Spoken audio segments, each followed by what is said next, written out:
안녕하세요 유튜브 시청자 여러분, 제자르입니다. 손흥민 선수의 토트넘의 모든 소식 전해드리려고 노력하는 제자르의 2024년 10월 27일 첫 번째 영상이 되겠습니다.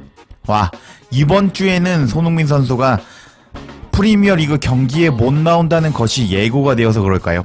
어젯밤에 프리미어리그에 대해서 관심이 조금 식으신 시청자 여러분들이 상당히 많으실 것 같은데요. 근데 어제 정말 재미있는 결과들이 너무 많이 나왔습니다. 일단 토트넘의 경기 일정을 살펴볼까요? 토트넘은 오늘 밤 11시에 크리스탈 팰리스 원정을 떠나게 되고 그 후에 다음 주 중에 맨시티와 카라바오컵 경기를 하게 됩니다. 그리고 다음 주말에는 홈에서 빌라를 상대하게 되는 토트넘이라고 할 수 있겠습니다. 근데 어젯밤에 빌라와 에스턴 빌라의 경기가 있었는데 이 두 팀의 경기력이 토트넘을 만나기 전에 정말 안 좋은 모습을 보여주면서 토트넘 입장에서는 정말 기회를 잡았다고 할 수 있겠습니다. 카라바오컵에서 맨시티를 잡을 수 있는 절호의 기회를 잡았다고 할 수 있겠고, 그리고 이번 시즌에 빌라가 상당히 무섭다고 할 수 있는데 홈에서 빌라를 잡을 수 있는 절호의 찬스를 잡게 되었습니다. 근데 조금 아쉬운 게 하필이면 이럴 때 우리의 손흥민 선수가 몸 상태가 안 좋다는 것인데, 여하튼 이제 손흥민 선수만 복귀한다면은 맨시티와 빌라는 아마 덜덜 떨게 될 것 같습니다. 그래서 제가 이번 영상에서는 왜 맨시티와 빌라의 경기력이 그렇게 안 좋았는지, 그리고 왜 토트넘이 맨시티와 빌라를 상대로 승리할 가능성이 높아지게 되었는지, 그리고 경기 후에 맨시티 감독과 빌라의 감독이 뭐라고 인터뷰를 했는지 내용까지 제가 전부 전해드리도록 하겠습니다. 영상 시작하기 전에 짧게 자체 홍보하면요, 65%의 시청자 여러분들이 구독할까 말까 고민하시는 상황이거든요. 고민 그만하시고 구독 좀 부탁드리겠습니다. 그리고 제자리의 모든 영상 빨리 받아보실 수 있도록 전체 알림 설정해 주실 것을 부탁드리겠습니다. 자, 그럼 관련 소식들 바로 알아볼까요? 우선 다음 주 중에 토트넘과 카라바오컵 경기를 치르게 되는 맨시티의 경기력에 대해서 설명드려 보도록 하겠습니다. 어제 저녁 11시에 맨시티는 승격팀인 사우샘프턴과 경기를 하게 되었습니다. 근데 결과를 보시면은 맨시티가 이겼습니다. 1대0으로 승리한 맨시티였는데 정말 경기력이 좋지 않았던 맨시티라고 할 수 있습니다. 맨시티 입장에서는 일단은요, 결과적으로는 1대0으로 승리를 거두면서 소중한 승점 3점을 챙겼지만 맨시티 입장에서는 이번 경기 결과가 썩 마음에 들지 않았을 겁니다. 왜냐고요? 맨시티가 홈에서 상대하게 되었던 팀은 사우샘프턴이라는 이런 팀은 이 팀이 현재 프리미어리그 꼴찌 팀입니다. 원정에서 심지어 4연패를 당하면서 3득 11실점을 기록하면서 원정만 갔다 하면 탈탈 털리는 사우샘프턴이라고 할 수 있었는데, 이런 사우샘프턴을 상대로 맨시티는 한 골밖에 넣지 못했고, 그리고 간신히 승리하는 모습을 보여줬습니다. 자, 통계를 한번 살펴볼까요? 전반전에 맨시티는 점유율 52% 먹고, 그리고 슈팅 10개, 뉴욕 슈팅 4개를 날렸음에도 불구하고 골을 한 골밖에 넣지 못했습니다. 그리고 후반 통계를 살펴볼까요? 전반전에 1대0으로 앞서가자 맨시티는 조금 초조했죠. 한 골 실점하면은 동점이 되기 때문에 후반에 점유율 62% 먹고, 그리고 슈팅 12개, 유효 슈팅 4개 날리면서 정말 공격을 퍼부었다고 할 수 있었는데 후반에 골을 넣었는데 실패하고 말았습니다. 그리고 1대0으로 간신히 승리한 맨시티라고 할 수 있습니다. 그래서 맨시티가 토트넘과 경기 전에 골 감각이 아주 바닥까지 떨어져 있는 모습을 보여주고 말았습니다. 그래서 어제 홀란드가 선제골을 넣었는데요, 한번 살펴볼까요? 일단 이게 맨시티와 사우샘프턴의 어제 슈팅 분포도입니다. 사우샘프턴은요, 슈팅을 5개밖에 때리지 못했는데 맨시티는 지금 사우샘프턴을 가다 놓고 슈팅을 어마무시하게 때렸는데 한 골밖에 넣지 못했습니다. 정말 맨시티의 골 결정력이 얼마나 안 좋은지를 알 수 있는 그 골 분포도라고 할 수 있겠고요. 그리고 현재 맨시티는요, 챔피언스 리그에 집중하는 모습을 보여주고 있습니다. 주중 챔피언스 리그에서는요 5대0으로 승리를 거두면서 컨디션이요 챔피언스 리그 경기에 맞춰져 있는 것을 보여주었습니다. 그리고 이 경기에서 홀란드가 한 골을 넣었는데 홀란드는 이번 경기에서 슈팅을 7개나 날렸습니다. 근데 그 중에 한 골밖에 득점에 성공하지 못하면서 일단은 효율성에서 떨어지는 모습을 보여줬습니다. 이렇게 엄청난 패스 지원을 받았으면은 최소 한 골은 더 넣어주면서 멀티골을 기록했어야 했던 홀란드였는데, 홀란드도 지금 리그 경기에는 컨디션이 맞춰져 있지 않은 모습을 보여주었습니다. 이렇게 맨시티는 리그 꼴찌팀과 경기에서 한 골만 넣으면서 간신히 승리하면서 골 결정력이 좋지 않다는 것을 보여줬습니다. 그리고 제가 마지막 부분에 펩 과르디올라 감독의 인터뷰 내용을 공개해 드릴 텐데, 과르디올라 감독은 정말 의미심장한 인터뷰를 진행하고 말았습니다. 그래서 제가 그 소식도 뒤에 전해드리도록 하겠습니다. 그리고 이번에는 빌라의 경기력도 한번 살펴보도록 하겠습니다. 빌라는 홈에서 본머스를 상대로 1대1로 비기고 말았습니다. 지난 라운드에서 본머스가요, 아스날을 홈에서 2대0으로 잡으면서 이번 경기 혹시 이변이 일어나나? 이렇게 생각을 해버렸는데, 지난 경기에서 아스날을 잡은 본머스는 그 버프가 이번 경기에서 사라지지 않았고, 이번 경기에서도 어려운 빌라 원정에서 이변을 일으키는 경기력을 보여주었습니다. 일단 양팀의 통계를 한번 살펴보면, 전반에는 빌라가 점유율 57% 먹고 슈팅 8개, 유효스팅 4개 날렸고, 그리고 본머스도 만만치 않았습니다. 슈팅 6개, 유효스팅 2개 날리면서 본머스가 아스날 잡고 사기가 올랐고 기세도 올랐고 자신감도 올라가면서 이번 빌라 원정에서 좋은 경기력을 보여줬습니다. 그리고 후반에 빌라는 공격을 퍼붓기 시작했는데요. 슈팅 10개, 그 중에 유효스팅이 4개 나오면서 일단 본머스를 압도하는 모습을 보여주었습니다. 그리고 이제 골을 넣고 이제 에스턴 빌라가 승리하나 싶었는데, 경기 종료 직전에 극장골이 나오면서 빌라는 승점 2점을 날려버리고 말았습니다. 자, 골 장면 제가 잠깐 간략하게 설명을 드려보자면요. 일단 이게 양팀의 슈팅 분포도입니다. 빌라가 홈 경기임에도 불구하고 본머스와 거의 대등한 슈팅을 때린 것을 확인할 수 있고요. 그리고 에스턴 빌라는 그 옛날에 첼시 유망주라고 할 수 있죠. 로스 바클리가 우당탕 상황에서 박스 안에서 골을 밀어 넣으면서 76분에 1대0으로 앞서가기 시작합니다. 그리고 그렇게 빌라가 승점 3점을 챙기는가 싶었는데, 경기 종료 직전에 후반에 교체 투입된 브라질 국적의 에반 일손 선수가 세트피스 상황에서 헤더로 방향을 돌려버리면서 1대1로 비겨버리고 말았습니다. 와, 이렇게 하면서 지금 빌라가 이번 시즌에 4위 안에 계속 들어가면서, 토트넘 입장에서는 빌라가 무너져 줘야 4위 안에 들어갈 수 있다고 할 수 있는데, 이렇게 빌라는 승점 2점을 날려버리고 말았습니다. 그리고 이렇게 경기가 끝나고 난 후에 순위표를 한번 살펴보도록 할까요? 맨시티가 일단은 승리를 챙겼습니다.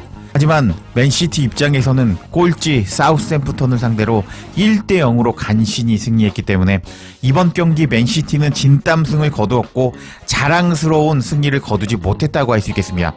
그리고 이제 빌라는요, 이번 경기에서 종료 직전에 승점 2점을 날려버리면서 일단 3위에 랭크되었습니다. 승점 18점으로 3위에 랭크되었는데, 토트넘은 이번 팰리스 원정 경기에서 승리한다면 승점 3점을 추가해서 5위까지 들어갈 수 있는 상황이 되어버렸고, 빌라와 승점 차이가 2점으로 좁힐 수 있는 절호의 기회를 얻었다고 할 수 있겠습니다. 그래서 경기가 끝난 후에 빌라 감독은 멘탈이 터졌습니다. 그리고 이번 경기가 끝난 후에 맨시티의 펩 과르디올라 감독도 토트넘과 카라바오컵에 대해서 어떤 의미심장한 발언을 하게 됩니다. 두 감독들이 경기 후에 어떻게 인터뷰를 진행했는지 관련 인터뷰 내용도 바로 알아볼까요? 일단 경기가 끝난 후에 과르디올라 감독의 인터뷰부터 확인해 보도록 하겠습니다. 과르디올라 감독은 경기가 끝난 후에 BBC와 인터뷰를 진행하였습니다. 그리고 다음과 같이 말했습니다. 사우스햄프턴의 경기하는 방식은 매우 까다로웠습니다. 사우스햄프턴은 공을 가지고 수비를 하는 모습을 보여줬습니다. 공을 가지고 수비할 수 있는 그들이었고, 그들은 그것에 정말 능숙한 모습을 보여줬습니다. 프리미어 리그에서 그런 모습을 보여주는 팀 중에서 최고 중에 하나라고 할 수 있습니다. 그리고 사우샘프턴은 많은 기회를 만들지 않았지만 우리는 많은 기회를 만들었습니다. 불행히도 우리는 두 번째 골을 넣을 수가 없었습니다. 그렇게 우리가 두 번째 골을 넣을 수 없었던 것은 사우샘프턴에게 큰 공을 돌리고 싶습니다. 우리가 엉성하게 플레이했기 때문이 아닙니다. 저는 그런 느낌을 받지 않았습니다. 우리는 좋은 모습을 보여주었는데 때때로 사우샘프턴의 수비력이 좋았다고 생각합니다. 우리는 우리가 1대0으로 간신히 이긴 것에 대해서 받아들여야 합니다. 라면서 사우샘프턴이 수비를 잘했다. 우리는 열심히 노력했지만 한 골밖에 넣지 못했는데 그거는 사우샘프턴이 잘했기 때문이지 우리가 못했기 때문이 아니다 라고 말하는 펩 가르디올라 감독이었습니다. 그리고 오늘 결승골의 주인공 엘링 홀란드에 대해서 가르디올라 감독은 다음과 같이 말했습니다. 홀란드에게는 오늘 쉽지 않은 경기였습니다. 사우샘프턴이 페널티 박스 안으로 크로스를 올리도록 유도하는 수비를 보여주었는데 그들이 그렇게 우리를 끌어들였습니다.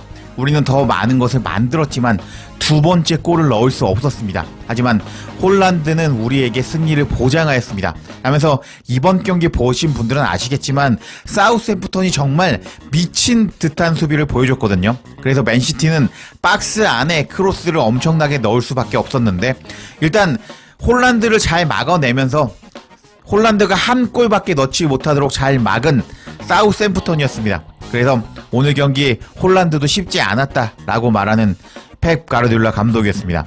그리고 이번 경기 선발로 나왔던 사비뉴와 누네스에 대한 질문에는 그들은 정말 훌륭했습니다. 사비뉴는 오른쪽에서 왼쪽으로부터 모든 기회를 만들었습니다.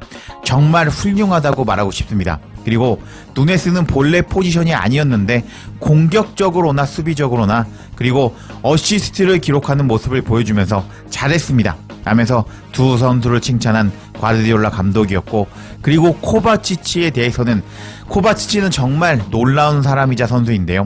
우리는 이번 시즌 로드리를 많이 그리워하고 있습니다.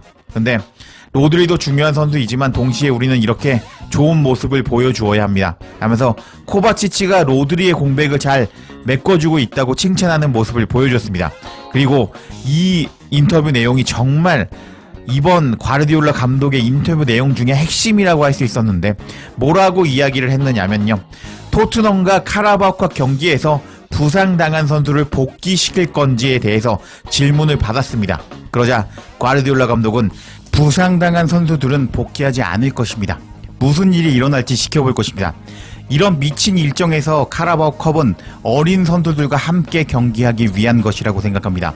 토트넘과 컵 대회 경기에서는 아카데미 선수들을 기용하던가 아니면 오늘 경기 뛴 선수들이 프레시한 몸 상태로 경기를 뛰게 될 것인지 지켜볼 것입니다.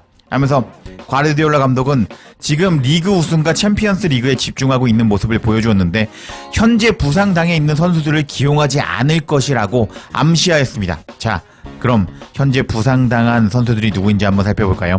카일 워커, 김덕배, 로드리, 도쿠, 그리고 밥 오스카가 있습니다. 지금 이 장기 부상 선수도 있기 때문에 누구를 복귀시키지 않는다고 이야기한 것이냐?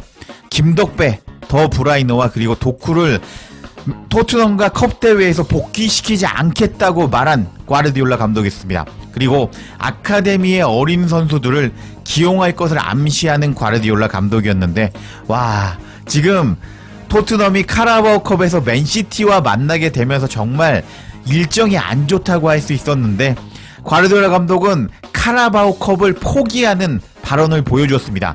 카라바오컵의 진심이었다면은 지금 김덕배나 도쿠를 기용할 것이다 라고 인터뷰를 했을 텐데 그렇지 않은 모습을 보여주면서 맨시티 감독 입장에서도 이번 시즌에 피파와 유에파가 경기 수를 늘려버렸는데 그렇게 경기가 미친듯이 늘어나 버리자 카라바오컵에는 집중할 수 없다고 밝혀버렸습니다. 와, 토트넘 입장에서는 정말 희소식이라고 할 수 있는데요. 근데 문제는 손흥민 선수의 부상이라고 할 수 있는데 한번 지켜봐야겠습니다. 그러면은 이제 경기에서 승점을 2점을 날린 에메리 감독의 인터뷰를 한번 살펴보도록 하겠습니다. 자, 어떤 제목의 인터뷰였냐? 마지막 순간에 우리는 경기를 지배하지 못했습니다. 라고 에메리 감독의 경기 후에 인터뷰를 밝혔다고 합니다. 내용을 한번 살펴보면은 빌라의 에메리 감독은 경기 후에 다음과 같이 말했다. 우리는 환상적인 경기를 했습니다. 본머스를 상대로 매우 어려웠습니다. 우리는 우리의 아이디어를 강요했고 전반전에 골을 넣을 기회를 만들었고 공이 나가면서 골이 취소된 골이 하나가 있었습니다. 하면서 제가 아까 설명을 안 드렸는데 전반전에 골을 넣었던 빌라였습니다. 근데 엔드라인에서 공이 나가버리면서 골 취소가 되었습니다. 그리고 우리는 후반전에 나아진 모습을 보여줬습니다. 후반 중에 35분 동안 환상적인 경기를 보여줬습니다. 우리는 기회를 만들었고 그리고 본머스를 막았고 우리는 골을 넣었습니다. 하지만 우리는 그 전에도 항상 모든 것에 대비해야 한다는 것을 알고 있었습니다. 왜냐하면 본머스는 공을 잡고 있으면 항상 앞으로 나가는 팀이었기 때문입니다. 마지막 순간에 우리는 경기를 지배하지 못했습니다. 마지막 10분 동안 우리는 경기를 지배하지 못했습니다. 우리는 이번 경기에서 이길 자격이 있었지만 우리가 이렇게 무승부를 당한 것을 받아들여야 합니다. 고통스럽지만 우리는 그것을 받아들여야 합니다. 라면서 얼마나 안타까웠겠어요. 이번 프리킥만 막으면 우리가 이긴다 라고 생각을 했던 에메리 감독이었는데 그 마지막 프리킥에서 골을 허용하면서 승점 2점을 날린 것에 대해서 고통스럽지만 우리는 받아들여야 된다 라고 말하는 에메리 감독이었습니다. 이렇게 에메리 감독은 경기가 끝난 후에 다 잡았던 승점 3점에서 2점을 날려버리자 고통스러워하는 모습을 보여줬습니다. 와, 정말 프리미어 리그는 정말 재미있다고 할 수 있는데요.